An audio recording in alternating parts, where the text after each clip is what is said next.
시청자 여러분 안녕하십니까? 상쾌한 아침입니다. 저는 어제 동영상에서 이 조국에 대한 윤석열 검찰의 수사가 짜고 치는 고스톱이 아니며 짜고 치는 고스톱이 될 수 없는 여러 가지 이유가 있다고 말씀드렸습니다. 짜고 치는 고스톱이 아닌 정도가 아니라 완전히 이 권력과 검찰 사이에 전쟁이 벌어지고 있습니다. 문재인 정권으로서는 상상도 못했던 일, 자신들이 수족이라고 생각했던 윤석열 검찰총장의 검찰과 내란이 벌어진 것입니다. 저는 이번에 조국 사태에 임하는 이 문재인 좌파 정권의 언행을 보면서 이 좌파 세력이 가지고 있는 이념적 경직성이 이제 완전히 갈 때까지 갔구나, 곪을 때까지 곪았구나. 저는 거의 중세의 암흑시대를 보는 것 같습니다. 종교의 맹목성에 인간의 자유와 합리가 억눌려 지냈던 그 암흑시대. 완전히 좌파 이념, 자신들이 무조건 옳고 자신들의 허물은 하찮은 것이며 이런 허물을 지적을 하는 것은 다 과대 선전이며 개혁에 저항하는 반개혁 세력들의 행태다. 이런 식으로 몰아붙이는 어떤 중세 종교의 맹목성과 거의 비슷한 이 좌파 이념의 경직성. 전두환 대통령을 그렇게 공격하면서도 전두환 대통령의 4.13 호원조치와 6.29 선언에서 교훈을 찾지도 못합니다. 전두환 대통령은 그래도 4.13 호원조치를 해서 국민의 커다란 공분을 샀지만 결국 6.29 선언으로 국민의 뜻을 받아들이고 국민에게 항복하고 국민에게 엎드렸습니다. 국민을 이기는 권력은 없습니다. 국민과 권력 간의 전쟁이 벌어지면 결국 권력이 망합니다. 그런데 이 아주 심플한 이 원리와 교훈을 이 우물한 개구리 정권은 그것도 모릅니다. 전두환 대통령의 그 6.29의 교훈, 그 아주 명명백백한 그것조차도 이 망각한 채 이제 벼랑 끝으로 치닫고 있습니다. 결국 이 폭주의 끝은 어디겠습니까? 제가 이 정권이 보여주고 있는 도끼를 좀 설명을 해드리겠습니다. 첫 번째, 역시 이해찬이 전면에 나섰습니다.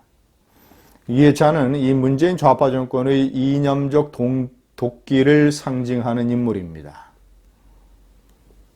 그래서 우파 진영에서는 그를 부르는 어떤 그 호칭이 있지 않습니까?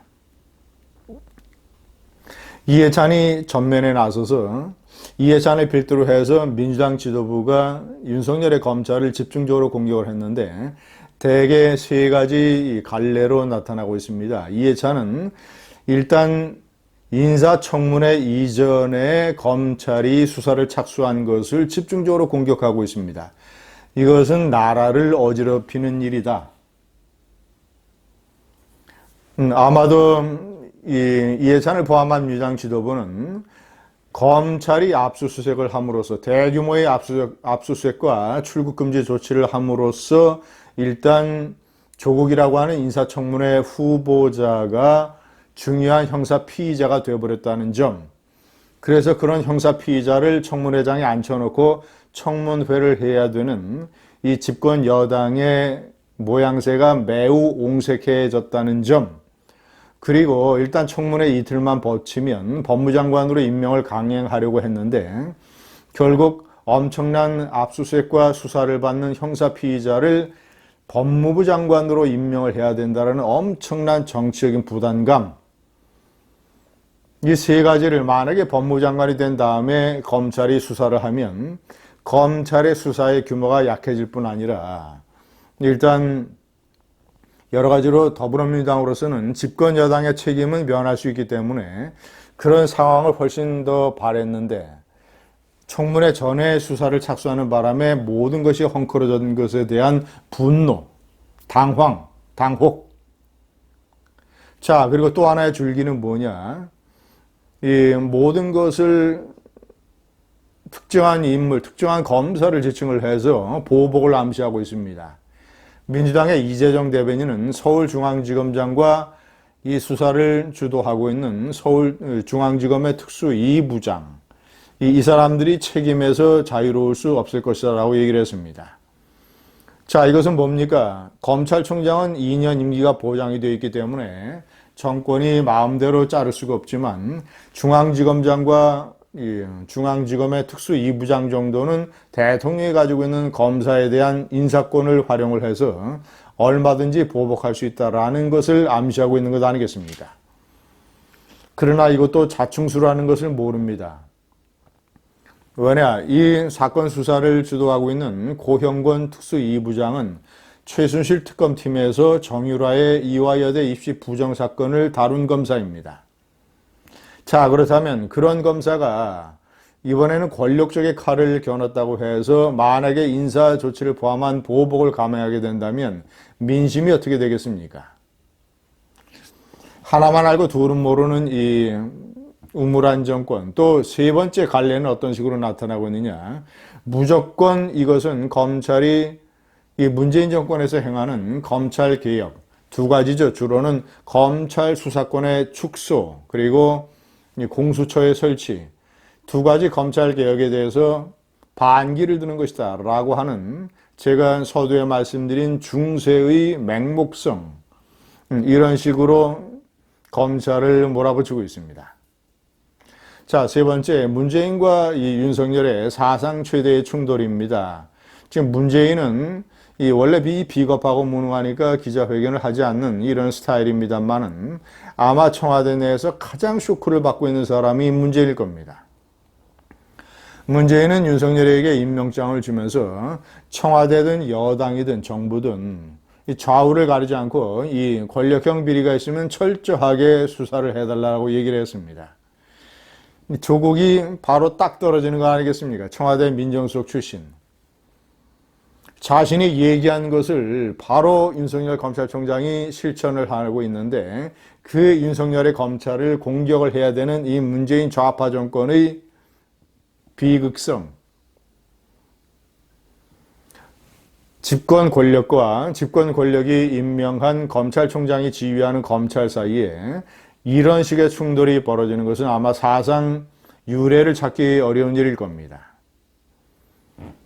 네 번째, 조국 사퇴는 이 문재인 좌파 정권은 정권의 1차 붕괴라고 판단을 하고 있습니다. 그래서 절대로 이 방파제가 무너져서는 안 된다. 때문에 제가 판단할 때는 조국은 아마도 내가 사퇴해야 되는 것 아니냐라는 생각에 이른 적이 여러 번 있었을 겁니다. 그런데 이제는 어떻게 일의 형국이 되어버렸느냐. 조국이 원한다고 해서 조국이 사퇴할 수 있는 자유조차 행사할 수 없는 정도로 이 정권의 분위기가 이렇게 되어버렸습니다. 아마 모르겠습니다. 겉으로 드러나지는 않았습니다만은 조국이 비밀리에 이해찬이라든가 또는 청와대에 내가 사퇴해야 되는 거 아니냐. 내가 사퇴함으로써 이 불을 꺼야 되는 것 아니냐라는 말을 했을지도 모릅니다. 그러나 아마도 그런 식의 의사표현은 이 거대한 이 정권의 이 조국 사수, 이 조국이 무너지게 되면 2차 전선은 내년 4월 총선이요. 결국은 이 정권이 하반기에 레임덕 때문에 정권 운용을 못하게 될지 모른다라고 하는 엄청난 위기의식. 그 위기의식을 제대로 된 합리적인 방법으로 순리적으로 풀어나가야 되는데 제가 조금 전에 말씀드린 대로 이념의 경직성 때문에 아주 이상한 방향으로 치닫고 있습니다. 다섯 번째는 이 정권의 도끼가 역시 친문 세력에게 나타나고 있습니다. 이 대깨문 또는 여러 표현들이 있죠. 이 친문 세력들이 자신들의 온라인 커뮤니티 내에서 조국 힘내세요라는 검색어 랭킹 상위에 1위에 올리기 위해서 집중적으로 그 단어를 검색을 해야 된다는 일종의 동원령을 내렸습니다. 여섯 번째, 문재인 정권은 조국 사태를 덮으려고 지소미아 파악이라고 하는 이 반국가적인, 반안보적인 조치까지 감행을 했습니다. 한일 관계 악화는 물론 한미 갈등까지 감수해 가겠다고. 그러나 이런 꼼수는 제가 여러 번 말씀드린 대로 결국 실패하고 말았습니다.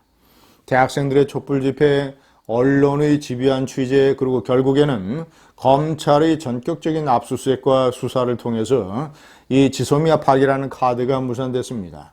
오히려 조국이라는 불을 끄기보다는 한미 갈등이라고 하는 새로운 불을 지펴대고 있습니다.